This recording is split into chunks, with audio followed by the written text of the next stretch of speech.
امام راضی کہتے ہیں کہ سیدہ فاطمہ الزہرا رضی اللہ تعالی عنہ کے دونوں شہزادے حسنین کریمین بیمار ہو گئے تو سیدہ نے منت مانگی کہ بچوں کو شفا ہوگی تو 3 روزے رکھوں گی۔ شفا ہو گئی، روزے بھی رکھ لیے۔ اور جب مولا علی شیر خدا روزہ رکھنے کے لیے بیدار ہوئے، سیدہ فاطمہ الزہرا بیدار ہوئی تو امام حسن اور حسین بھی اٹھ گئے۔ 7-8 سال کی عمر، اماں جی ہم نے بھی رکھنا ہے۔ صبح کھجور اور دودھ سے روزہ رکھ لیا گیا۔ عین افطاری کے وقت مولا علی کہتے ہیں فاقے چل رہے تھے، کہیں سے میں جوں لایا تھوڑے سے، سیدہ فاطمہ الزہرا نے پیس کر روٹیاں پکائیں۔ وہ وقت جو بڑا مشکل ہوتا ہے افطار کا، کہتے ہیں اس وقت جب کھانے کے لیے بالکل ہاتھ آگے بڑھنے لگے اور امید تھی کہ ابھی سیدنا بلال اللہ اکبر کہیں گے تو روزہ کھلے گا، لیکن ابھی چند ہی منٹ رہتے تھے کہ دروازے پر ایک فقیر نے صدا دی۔ کہنے لگا سارے مدینے کے دروازے کھٹکھٹا آیا ہوں، قحط ہے، فاقہ ہے، اے رسول اللہ کے خاندان والو، میں یتیم ہوں، کسی نے بتایا ہے کہ اور کوئی دروازہ کھلے نہ کھلے سیدہ کا دروازہ تیرے لیے ضرور کھلے گا، کیا یتیم کو روٹی ملے گی؟ تو حضرت مولا علی نے بچوں کی طرف دیکھا ہی تھا کہ امام حسن ساری روٹیاں جا کے دروازے پہ دے آئے۔ کھجور اور پانی سے افطار ہو گیا۔ صبح پھر کھجور اور دودھ سے روزہ رکھا۔ امام راضی کہتے ہیں عین وہ وقت جب افطار کا ٹائم آیا تو پھر دروازے پہ کسی نے صدا دی، کہا اے رسول اللہ کے خاندان والوں میں مسکین ہوں، رات سے روٹی کھائی ہے، نہ صبح کھا سکا نہ دوپہر، کسی نے بتایا ہے کہ اس دروازے سے خالی کوئی نہیں جاتا۔ امام حسن نے پھر سارا لنگر اٹھایا اور پھر جا کے دے دیا۔ تیسرا دن پھر ہوا۔ مجھے لگتا ہے کہ جب افطار کا ٹائم آیا ہوگا نا تو یہ خود ہی سارے دروازے پہ دیکھتے ہوں گے، یہ کوئی آیا نہیں لینے والا ابھی تک۔ لگتا ہے کہ نظریں دروازے پہ تھیں۔ عین افطار کے وقت 3 روٹیاں جب جوں کی پک کے آئی تو ایک بھکاری نے صدا دی، کہنے لگا میں قیدی ہوں، آج ہی قید سے رہائی ملی ہے، پہلے دن کسی کے دروازے پہ صدا دی ہے روٹی ملے گی۔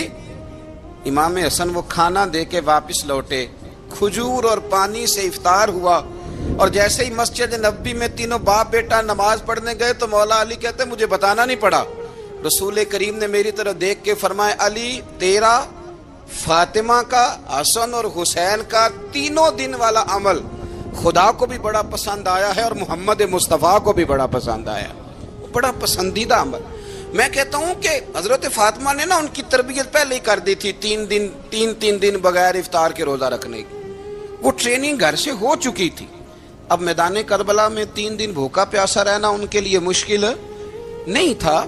حضرت جناب سیدہ زینب بنت ابی رافع کہتی ہیں کہ سیدہ فاطمہ الزہرا نا ایک دن اپنے دونوں شہزادوں کو لے کے، جب حضور کی طبیعت مبارک بظاہر علیل تھی جس میں حضور کا وصال ہوا، دونوں شہزادے لے کے سیدہ فاطمہ نبی کریم کی بارگاہ میں گئیں، کہنے لگی یا رسول اللہ میرے بچوں کو کچھ دیجئے سیدہ پاک۔ تو حضور اٹھ کے بیٹھ گئے، اس کندھے سے امام حسن کو لگایا اور اس سے امام حسین کو لگایا اور فرمایا فاطمہ یہ جو میرا حسن ہے نا اس کو میں اپنی ہیبت اور سرداری دیتا ہوں، اور فرمایا یہ جو میرا حسین ہے نا حسین کو میں اپنی جرت اور سخاوت دیتا ہوں، میرا حسین جرت مند ہوگا اور سخی ہوگا۔ داتا گانج بخش علی حجویری، امام الاولیاء، سید الاصفیاء، داتا صاحب کشف المعجوب میں فرماتے ہیں ایک دن نا امام حسین کے پاس ایک شخص آیا بڑی دور سے کچھ مانگنے کا، حضور کچھ دیجئے۔ وہ شخص کہتا ہے کہ میرا ظرف یہ تھا کہ 4-5 دینار ملیں گے، تو امام حسین فرمانے لگے تھوڑی دیر بیٹھ جا، رزق آ رہا ہے۔ تو امام حسین کو حکومت وقت کی طرف سے نا 5 تھیلیاں ملی، جس میں ایک تھیلی میں 500 اشرفیاں تھیں، 5 تھیلیاں آئیں، لیکن اس کو آنے میں نا ذرا دیر ہو گئی۔ وہ 5 تھیلیاں جب آئی نا تو امام حسین اس کی طرف 5 تھیلیاں بڑھا کے نا، ذرا دیکھنا میری طرف غور سے، 5 تھیلیاں بڑھا کے نا تو فرمانے لگے میاں جتنا تجھے انتظار کرایا نا اتنی ہم تیری حاجت پوری نہیں کر سکے، تو یہ نہ محسوس کرنا کہ حسین کے دروازے پہ بیٹھا بھی رہا ہوں تو ملا کیا ہے، یہ نہ محسوس کرنا۔ وہ شخص کہتا ہے جب میں نے وہ تھیلیاں کھولی اور پھر میری نظر امام حسین پہ پڑی تو میرے اندر سے آواز آئی اگر حسین ابن علی اتنے سخی ہیں تو محمد عربی کتنے سخی ہو۔ اگر یہ معیار ان کا ہے، ان کا یہ معیار ہے، اور خود بھیک دیں، خود ہی کہیں منگتے کا بھلا ہو، خود کہنے لگے جتنا انتظار کرایا ہے اتنی تیری مدد کر سکے، یہ سخاوت کا معیار تھا، یہ طریقہ تھا۔ ایک دفعہ سیدنا امام حسین رضی اللہ تعالیٰ عنہ کے گھر کے اندر 5000 دینار آئے، مسجد میں تھے، آپ کو 5000 دینار ملے تو امام زین العابدین کہتے ہیں کہ مسجد سے لے کر گھر آنے تک امام حسین نے 5000 اللہ کے رستے میں خیرات کر دی۔ فرماتے میں نے کہا ابا جی 5 دینار کی گھر میں ضرورت تھی، مالاں والے سخی نہیں ہوندے تے سخیاں کل مال نہیں ہوندا، ایتھے اوتھے دوویں جہانی سخی کنگال نہیں ہوندا۔ کہا ابا جی 5 دینار کی گھر میں ضرورت تھی، تو کہتے ہیں مجھے فرمانے لگے بیٹا یہ جن کو میں نے دیا ہے نا یہ گھر کے لیے ہی دیا ہے، یہ گھر کے لیے ہی دیا ہے، جن کو دیا ہے تمہارا کیا خیال ہے یہ باہر خرچ ہوا ہے، یہ گھر کے لیے ہی ہے۔ اس لیے کہ جب انسان دوسروں پر شفقت کرتا ہے تو اللہ اس کے گھر پہ رحمت فرماتا ہے۔ امام حسین کے مزاج میں پہلی بات میں نے ذوق عبادت کی عرض کی، دوسری بات عرض کر رہا ہوں کہ صحابہ حضرت اسامہ بن زید بڑے پیارے ہیں میرے نبی کریم کے، بڑے پیارے۔ حضرت اسامہ بن زید کے بارے میں سیدہ عائشہ صدیقہ فرماتی ہیں ان کے ناک سے اگر رینٹھ نکلتی تھی تو اللہ کے رسول اپنے دستے مبارک سے صاف کر دیتے تھے، اور سرکار فرماتے تھے کہ اگر اسامہ لڑکی ہوتا نا، ان کے غلام کے بیٹے تھے حضرت زید بن عمرو، اگر یہ لڑکی ہوتا میں اسے زیور پہناتا۔ بڑے پیارے تھے، لیکن جب ان کا آخری وقت آیا نا تو 60,000 دینار کا قرضہ تھا، رشتہ داروں سے کہا، دوستوں سے کہا، یاروں سے کہا، پر قرض ادا نہیں ہو رہا تھا۔ حضرت اسامہ بن زید کہتے ہیں بڑا پریشان تھا۔ جب حد ہو گئی نا تو حضرت اسامہ بن زید فرمانے لگے جاؤ کوئی حسین ابن علی کو خبر کرو، ان سے کہو میں نا غلام ہوں آپ کے نانا کا، مقروض دنیا سے چلا گیا تو کیا بنے گا۔ امام حسین کو خبر ملی تو دوڑے آئے۔ لاجپال اس پیر کو نہیں کہتے جو تگڑا نذرانہ لے کے تو ماتھا چوم لے، لاجپال تو اس کو کہتے ہیں کہ جب ضرورت پڑے تو وہ سر پہ موجود ہو۔ حضرت سیدنا امام حسین تشریف لائے تو جناب اسامہ بن زید رو پڑے، کہنے لگے حضور میں نے نا غلامی کی ہے آپ کے نانا کی، اور اس غلامی پہ ناز ہے، اب 60,000 دینار کا قرضہ لے کے دنیا سے جاؤں گا تو میری قبر پہ بوجھ رہے گا۔ امام حسین خادم کو بھی کہہ سکتے تھے جاؤ گھر پیسے پڑے ہیں لے آؤ، امام حسین خود گئے، چادر اوڑھ کے تو اس کی اوٹ میں بکل میں 60,000 دینار چھپا کے لائے، اور جناب اسامہ بن زید کے سامنے رکھ کے کہنے لگے اسامہ یار پیسے رات کو ہی آئے تھے، میں سوچ رہا تھا مجھے تو ضرورت نہیں، اللہ نے کس کا نصیب میرے گھر میں بھیج دیا ہے، مجھے تو حاجت ہی نہیں تھی، اب پتہ چلا پیسے تیرے تھے، اللہ نے حسین کی ڈیوٹی لگائی ہے کہ جا کے دے آ۔ حضرت اسامہ بن زید رو پڑے، فرمانے لگے اللہ آپ کو بہترین صلہ عطا فرمائے۔ امام بڑا ہی پیار کرتے تھے، گھوڑے پہ جا رہے تھے، کچھ فقیر غریب لوگ بیٹھ کے روٹی کھا رہے تھے، کھا کہاں رہے تھے سڑک کے کنارے، تو امام زین العابدین فرماتے ہیں کہ جب امام حسین گزرے تو انہوں نے آواز دی حضور دل کرتا ہے ہمارے ساتھ بیٹھ کے روٹی کھائیں۔ کائنات کے مالک و مختار کے نواسے اور دنیا کے سب سے بڑے شہزادے گھوڑے سے اترے اور غریبوں کے ساتھ سڑک پہ بیٹھ گئے، روٹی کھانے لگے اور دیر تک کھاتے رہے، اور جب فارغ ہو گئے تو فرمانے لگے کھانے کی ضرورت بھی نہیں تھی، حاجت بھی نہیں تھی، پر تم نے آواز دی تو دل رکھنے کو بیٹھ گیا تھا، اگر اجازت دے تو چلا جاؤں۔ یہ مزاج تھا، یہ طبیعت تھی۔ آپ کے ایک بھائی ہیں چھوٹے حضرت محمد بن حنفیہ نام ہے، حضرت مولا علی شیر خدا رضی اللہ تعالیٰ عنہ کی دوسری بیوی سے۔ ایک دن حضرت امام حسین ان کے گھر میں بیٹھے تھے تو کسی بات میں نا اختلاف رائے ہو گیا، تو امام علی مقام ناراض ہو گئے، فرمایا آج کے بعد تیرے گھر نہیں آؤں گا، رومال اٹھایا چلے گئے۔ لوگوں نے حضرت محمد بن حنفیہ رضی اللہ تعالیٰ عنہ سے کہا حسین تو ناراض ہو گئے کبھی نہیں آئیں گے، آپ فرمانے لگے بھائی تمہارا ہے کہ میرا؟ جی بھائی تو آپ کے ہیں، فرمایا اگر کہو تو چند منٹوں میں حسین واپس آئے۔ جناب ناراضگی ہو گئی ہے، فرمایا ناراضگی ہوئی ہے پر میں اس کے دل کی نرمی کو تو جانتا ہوں نا، اس کے مزاج کے اندر جو محبت ہے اس سے تو ابھی آئے۔ کہ جناب وہ کیسے؟ فرمانے لگے دیکھنا ذرا تو امام حسین نے خط لکھا، حضرت محمد بن حنفیہ نے رکا لکھا، کہنے لگے حسین میرے باپ کا نام بھی علی ہے اور آپ کے باپ کا نام بھی علی ہے، پر ایک فضیلت ایسی ہے جس میں میں آپ کا مقابلہ نہیں کر سکتا، وہ یہ ہے کہ آپ سیدہ فاطمہ الزہرا کے لال ہیں، اب محمد مصطفیٰ علیہ السلام کے نواسے ہیں۔ کہنے لگے بھائی جان آپ نے نانا جان کی وہ حدیث تو سنی ہوگی کہ دو لوگ ناراض ہو جائیں تو جو صلح پہلے کرے جنت میں پہلے جائے گا۔ فرمانے لگے دل میرا کر رہا تھا کہ پہلے صلح کر لوں، لیکن پھر بڑے بھائی کو پشت کروں گا جنت میں جاتے ہوئے، یہ بھی تو بے ادبی ہے نا۔ اب خط میں نے لکھ دیا ہے، آپ کا جو ارادہ ہو۔ امام حسین نے خط پڑھا تو آنکھوں میں آنسو آ گئے، پھر سے رومال اٹھایا، بچے پوچھنے لگے کہاں جا رہے ہیں؟ کہا بھائی کے گھر جا رہا ہوں۔ کہا آپ تو ناراض تھے؟ فرمایا تھا ناراض، پر ہے تو میرا بھائی نا، ہو گئی بات ختم۔ بڑی دل میں نرمی، طبیعت میں سوز، لہجے میں گداز۔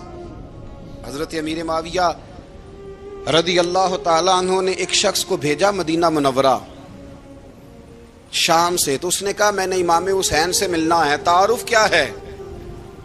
جناب امیر معاویہ فرمانے لگے مسجد نبوی میں جانا جس کے گرد لوگ سب سے زیادہ ادب سے بیٹھے ہوں اور جس کی باتیں سب سے زیادہ میٹھی ہوں اور جس کی نظریں سب سے زیادہ جھکی ہوں اور جس کے چہرے پر تمہیں سب سے زیادہ وقار نظر آئے، وہی علی کے بیٹے حسین ہوں گے۔ جو سب سے زیادہ تمہیں وہاں ماحول کے اندر جو شخص نظر آئے، پوچھنے کی ضرورت نہیں پڑے گی۔ وہ شخص کہتا میں مدینے آیا تو میں نے واقعی ایک شخص کو دیکھا، شہد کے گرد مکھیوں کا اتنا ہجوم نہیں ہوتا جتنا امام حسین کے گرد رسول اللہ کے غلاموں کا ہجوم تھا، لیکن نظریں جھکی ہوئی، باتیں میٹھی، لہجہ گداز گداز، لفظوں میں رانائی، اور لوگ کئی باتیں پوچھتے تو علی کے صاحبزادے ایک آدھ جملہ بولتے تو لگتا یہ کہ وہ جملہ سیدھا دل میں اترتا چلا جاتا ہے۔ امام علی مقام کے کردار میں نا کچھ باتیں بڑی زیادہ تھیں، بہت زیادہ تھیں، بڑا حسن تھا۔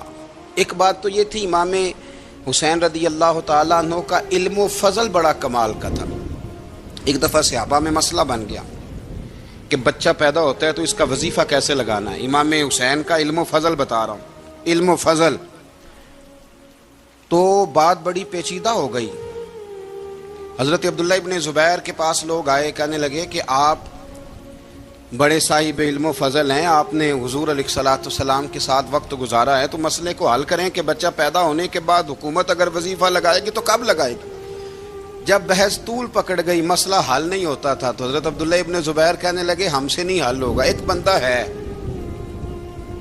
جس کے سینے میں رسول اللہ صلی اللہ تعالیٰ علیہ وسلم کے نور نبوت کا فیضان ہے، وہ یہ مسئلہ حل کریں گے۔ تو کہا وہ کون سے؟ آپ فرمانے لگے جب ہم سے مسائل حل نہیں ہوتے تو ہم ان کے علم سے فائدہ اٹھاتے ہیں۔ کہا کون ہے؟ کہا جناب امام حسین۔ تو لوگ حضرت امام حسین کے پاس گئے، کہ حضرت یہ ایک مسئلہ الجھ گیا ہے کہ بچہ پیدا ہو تو وظیفہ کب لگانا ہے؟ فرمایا الجھنے والی بات ہی کوئی نہیں، پیدا ہونے کے بعد جب وہ پہلی دفعہ آواز نکالے تو اس کا وظیفہ لگا دو۔ اس کا مطلب یہ ہے کہ وہ دنیا میں آ گیا ہے، اس نے اپنے آنے کا اظہار کر دیا ہے، اعلان کر دیا ہے، اب اس کا وظیفہ لگا دو۔ تو اس پر پھر صحابہ کا اتفاق ہو گیا۔ امام حسین کے علم سے، فضل سے لوگ فیض اٹھاتے تھے۔ حضرت سیدنا امام حسین کی شہادت کے بعد حضرت عبداللہ ابن زبیر رضی اللہ تعالیٰ عنہ نے قاتلان حسین سے خطاب کیا اور فرمانے لگے اللہ کی قسم تم نے اس شخص کو شہید کیا ہے جو راتوں کو لمبے لمبے قیام کرتا تھا، اور تم نے اس شخص کو شہید کیا ہے جس سے میں دن میں جب بھی ملتا تھا تو وہ روزے سے ہوتا تھا۔ تم نے اس شخص کو شہید کیا جو قائم اللیل تھا، صائم الدہر تھا، اس شخص کو تم نے شہید کیا۔ آپ کو پتہ ہے کہ میدان کربلا میں جب 9 محرم کو ابن سعد نے امام حسین سے کہا کہ جنگ کرو، اگر یزید کی بیعت نہیں کرنی، تو امام حسین نے فرمایا ایک رات کی مہلت دے دو، ایک رات کی مہلت دے دو۔ حضرت امام زین العابدین کہتے ہیں میں نے اپنے والد گرامی سے عرض کی کہ ابا جی آپ جہاد سے دور جانے والے تو ہیں نہیں، آپ تو جہاد سے پیار کرنے والے، اور یہ بھی پتہ ہے مجھے کہ یہ جنگ اب ہو کے رہے گی، تو ایک رات کی مہلت لینے کا معنی کیا ہے؟ بھئی کل بھی لڑنا ہے اور رات بھی لڑنا ہے، تو ابا جی ایک رات کی مہلت۔ تو سیدنا امام حسین رضی اللہ تعالیٰ عنہ فرمانے لگے بیٹا رات کی مہلت اس لیے لی ہے کہ میں آج رات کھل کے اپنے رب کی عبادت کر لوں۔ میں استغفار کر لوں، میں لمبے سجدے کروں، اور کہا زین العابدین تو جانتا ہے نا کہ مجھے نماز سے، تلاوت سے، دعا سے اور استغفار سے بڑا پیار ہے۔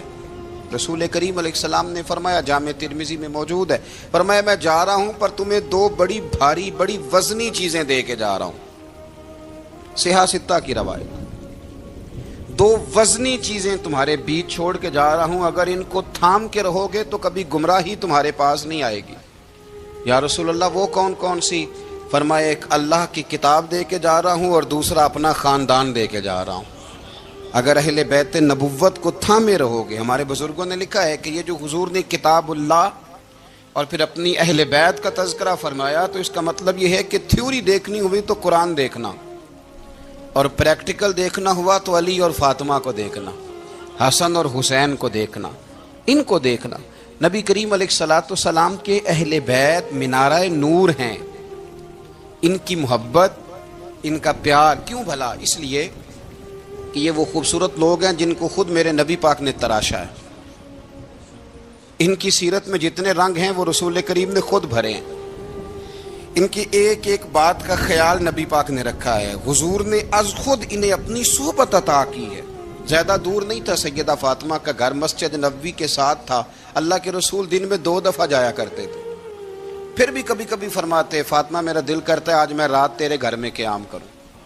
تو سیدہ فاطمہ الزہرا فرماتی ہیں کہ آمنہ کے لال اس طرح بھی میرے گھر میں قیام کرتے تھے کہ حضور چارپائی پہ لیٹتے تھے تو ایک کندھے پہ امام حسن کا سر ہوتا تھا اور دوسرے پہ امام حسین کا سر اقدس ہوتا تھا، اور فرماتی ہیں رات کو کبھی حسنین کریمین دودھ مانگتے تو میں اٹھتی دودھ دینے کے لیے، تو حضور فرماتے لیٹ جاؤ آج میرے ساتھ سوئے ہیں تو دودھ بھی میں ہی پلاؤں گا۔ تو محبوب اٹھتے ان کے لیے دودھ لاتے برتن سے نکال کے، حضور نے انہیں وقت دیا اور پھر ان کی چھوٹی چھوٹی چیزوں کا خیال رکھا۔ صحیح بخاری میں موجود ہے، تربیت پر توجہ دی۔ امام حسین تشریف لائے، ابھی عمر مبارک 7 سال کے قریب تھی، مسجد نبوی میں صدقے کی کھجوروں کا ڈھیر لگا ہوا تھا۔ چھوٹا بچہ جو ہوتا ہے نابالغ، اس پر شریعت کے احکامات نہیں آتے۔ صدقے کی کھجوروں کا ڈھیر تھا مسجد نبوی میں۔ یہ تربیت ہے، یہ ٹریننگ ہے جو اللہ کے محبوب نے خود انہیں عطا فرمائی۔ صدقے کی کھجوروں کا ڈھیر تھا، امام حسین حضور کے ساتھ آئے تو امام علی مقام نے ایک کھجور اٹھا کے منہ میں رکھ لی۔ شارحین نے لکھا ہے لگتا یہ ہے کہ کئی دنوں کی بھوک تھی، کیونکہ یہ فاقہ اہل بیت کا بڑا محبوب ہے۔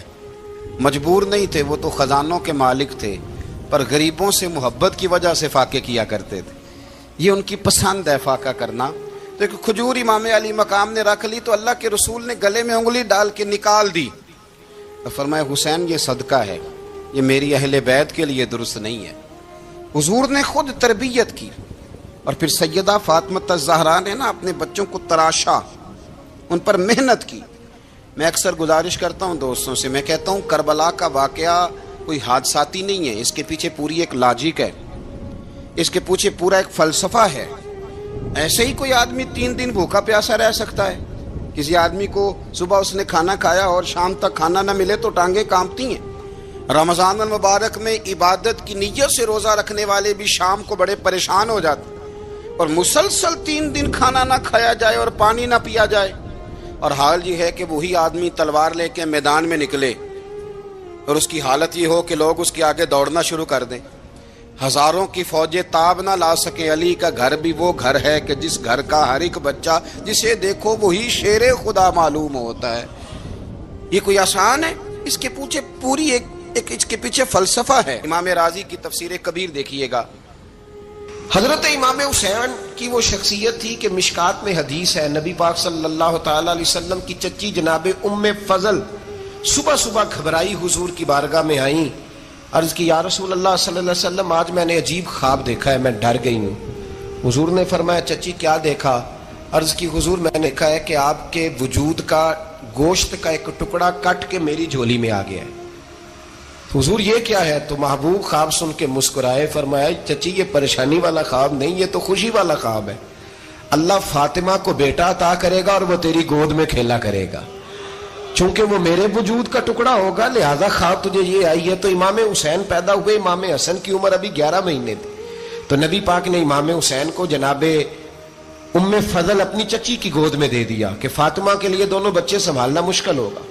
وہ خواب اس طرح پوری ہوئی. امام حسین سے حضور نے بڑا پیار کیا, بڑی محبت فرمائی نبی پاک سے. کچھ حدیثیں میں نے جمعے میں عرض کی تھیں. حضرت ابو ہریرہ رضی اللہ تعالیٰ عنہ کہتے ہیں یہ واحد بچہ تھا حضور کے گھرانے کا کہ میں نے دیکھا کہ نبی پاک صلی اللہ علیہ وسلم بیٹھے تھے تو یہ حضور سے کہہ رہے ہیں, نبی پاک سے, کہ نانا جی اٹھ کے کھڑے ہو. کہتے ہیں حضور کھڑے ہو گئے تو کہنے لگے میں نے آپ کے برابر جانا ہے. بچے جو مرضی ضد کر لیتے ہیں نا. قد چھوٹا تھا, عمر 7.5 سال تھی. کہنے لگے نانا میں نے برابر جانا ہے. تو نبی پاک صلی اللہ علیہ وسلم نے ہاتھ پکڑ لیے, فرمایا چل پھر ہو جا برابر.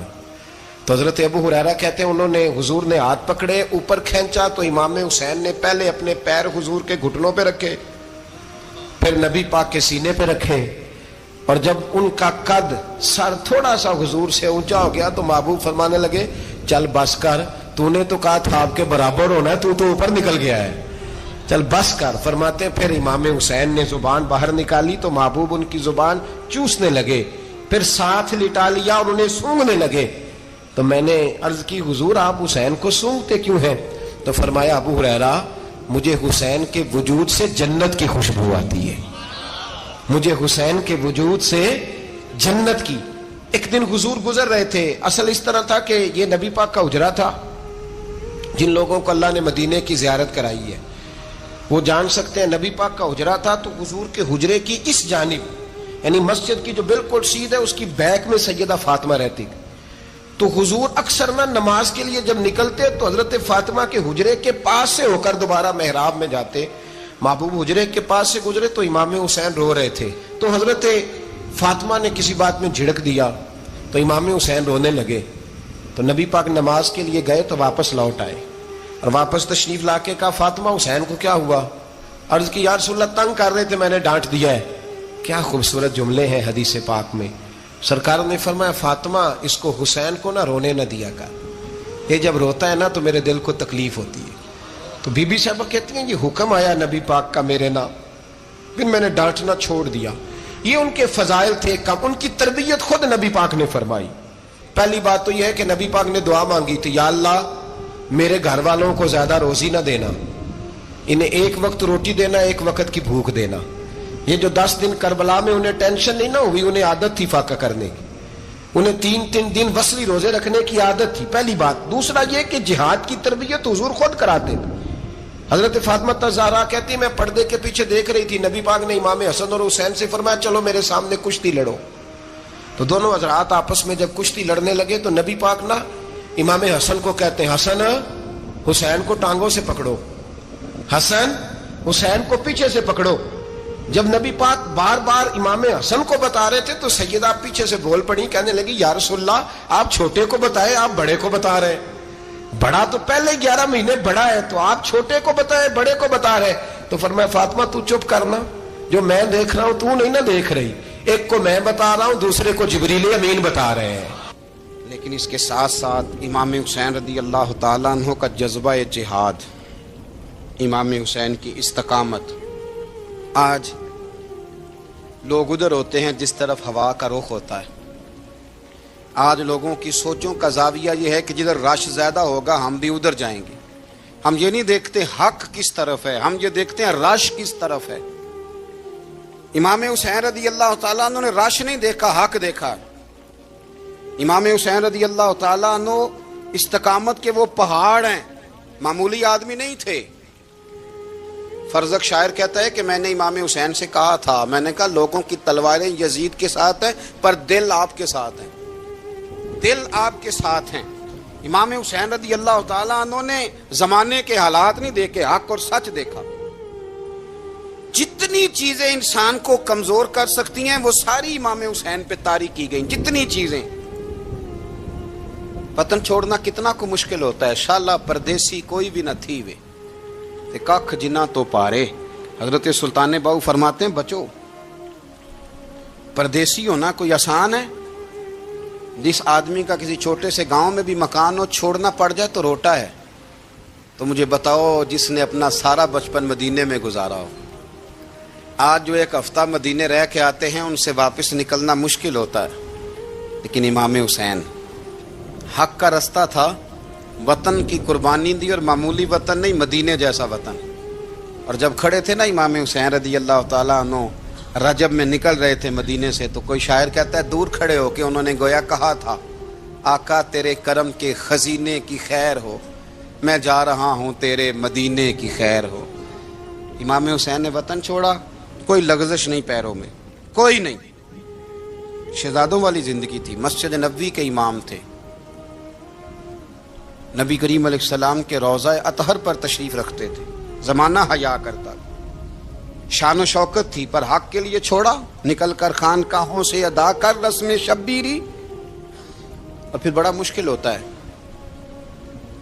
جس شخص کے ساتھ بچے اور عورتیں ہوں وہ تو یہ کہہ کے لڑائی سے جان چھڑاتا ہے کہ میرے ساتھ فیملی ہے، نہ ہوتی تو تجھے بتاتا، پر امام حسین کو اولاد بھی کمزور نہیں کر سکی، عورتوں کا ساتھ ہونا کمزور نہیں کر سکا۔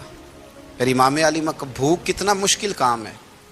آج لوگ کہہ نہیں دیتے کہ میں تو اس لیے گناہ کرتا ہوں کہ رشوت اس لیے لے لیتا ہوں کہ بچے چھوٹے ہیں۔ 10 دنوں کی کم و بیش سفر، 3 دنوں کی بھوک اور پیاس، پر حق کے رستے میں امام حسین کو کوئی چیز کمزور نہیں کر سکی۔ اور پھر وہ جتنی باتیں لوگ کہہ سکتے تھے وہ ساری کہیں گئیں، ساری۔ اور آ کے عرض کرنے لگا حضور یہ کوئی معمولی دشمن نہیں، یہ وہ ظالم ہیں جو لاشوں پہ بھی گھوڑے دوڑا دیتے ہیں۔ تو امام علی مقام فرمانے لگے جو شہادت کا جذبہ لے کے نکلے وہ پھر انجام نہیں دیکھا کرتا، وہ انجام، وہ جتنی چیزیں جو استقامت کے رستے میں آ سکتی ہیں وہ ساری چیزیں رستے میں آئیں، پر امام علی مقام نے کسی چیز کی پرواہ نہیں کی۔ آج کا مسئلہ یہ ہے کہ آج لوگوں میں استقامت نہیں ہے، رات کو کچھ ہوتے ہیں، سویرے کچھ ہوتے ہیں، دوپہر کو کچھ ہوتے ہیں، شام کو کچھ ہوتے ہیں۔ ہمارا کل انداز تکلم کچھ اور ہوتا ہے، صبح کچھ اور ہوتا ہے۔ امام علی مقام میدان میں رہے، ایک میت گھر میں ہو جائے تو کئی دنوں تک آنکھ کھلتی نہیں، ہوش رہتا نہیں۔ سب سے زیادہ مصائب امام حسین نے دیکھے، سب سے زیادہ، اور گھوڑے پر بیٹھنے سے پہلے ساری تکلیفیں آپ دیکھ چکے تھے۔ باپ کا جنازہ اٹھانا آسان ہوتا ہے، بیٹے کا جنازہ اٹھانا بڑا مشکل ہوتا ہے، پر امام حسین نے بیٹوں کے جنازے اٹھائے۔ حضرت علی اصغر کی لاش کو امام حسین نے اپنے دست مبارک سے دفن کیا، اور جناب علی اکبر کی میت کو جب آپ اٹھا کے لا رہے تھے تو سیدہ زینب فرماتی ہیں کہ مجھے یوں کبھی لگتا تھا حسین کا قد بڑا ہے اور کبھی لگتا تھا علی اکبر کا قد بڑا ہے، اور فرماتی ہیں کہ پھر حضرت قاسم بن حسن کو بھی وہ اٹھا کے لائے، اور جناب عباس کے وجود سے الگ ہونے والے بازو انہوں نے لا کے حضرت عباس کے وجود کے ساتھ بھی رکھے۔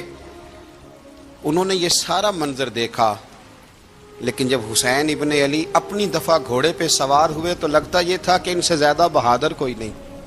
ایک جملہ بھی یزیدی فوج کے سامنے امام حسین نے کمزور نہیں کہا، ایک جملہ بھی، ایک فکرہ بھی کچا نہیں بولا، کہیں بھی کوئی منت نہیں کی، کسی جگہ بھی ان کے پائے استقلال میں کوئی لغزش نہیں آئی۔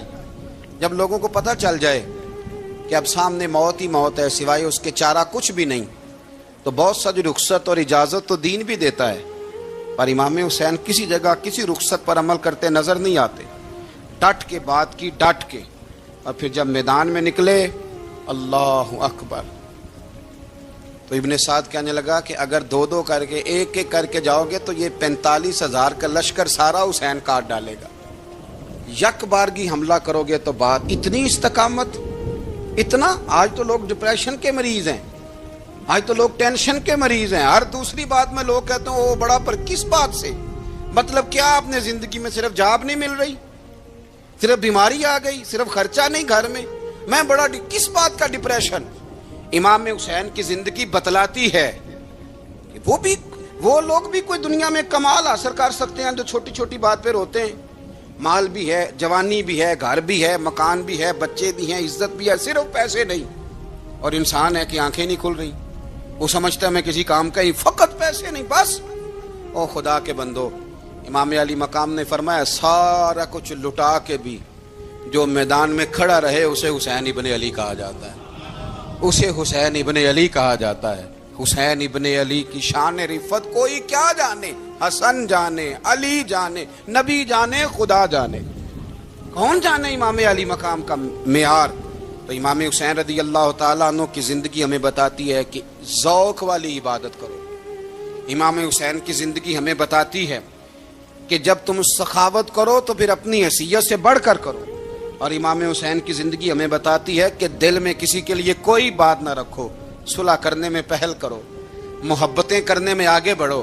اور امام حسین کی زندگی ہمیں بتلاتی ہے کہ جب دنیا میں تم نے کچھ کرنا ہے تو پھر ڈٹنا بھی سیکھو، پھر کھڑے ہونا بھی سیکھو۔ یہ نہ دیکھو کہ حالات، امام حسین نے ایک دن بھی حکومت نہیں کی، یزید نے 4.5 سال کی، لیکن قیامت تک دلوں پہ حکومت امام حسین کی رہے گی، امام حسین کی رہے گی، اس لیے کہ ان میں استقامت تھی۔ امام حسین کے ساتھ اس وقت 72 لوگ تھے، لیکن آج کائنات کا ذرہ ذرہ امام حسین کے ساتھ ہے۔ اس کا مطلب ہے وقت لگتا ہے، نظریہ غالب آ ہی جایا کرتا ہے، تو استقامت والی زندگی گزاریں۔ حضرت عمر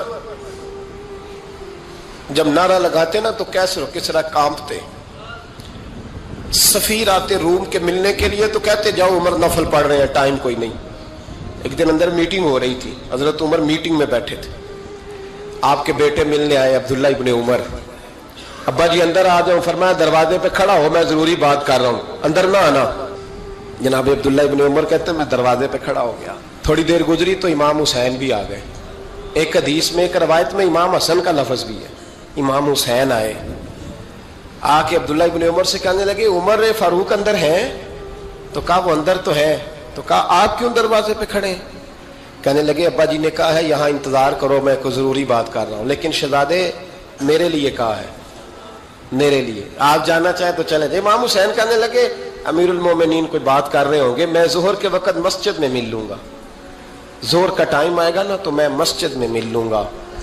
یہ کہہ کے چلے گئے۔ حضرت عمر باہر آئے تو حضرت عبداللہ ابن عمر سے کہا کہ کوئی آیا تو نہیں؟ عرض کی حضور حسین ابن علی آئے، حسین ابن علی۔ تو کہا اندر کیوں نہیں بھیجا؟ کہا میں نے کہا تھا بے شک چلے جائیں، لیکن وہ کہہ رہے تھے کہ میں ظہر کے وقت مسجد میں مل لوں گا۔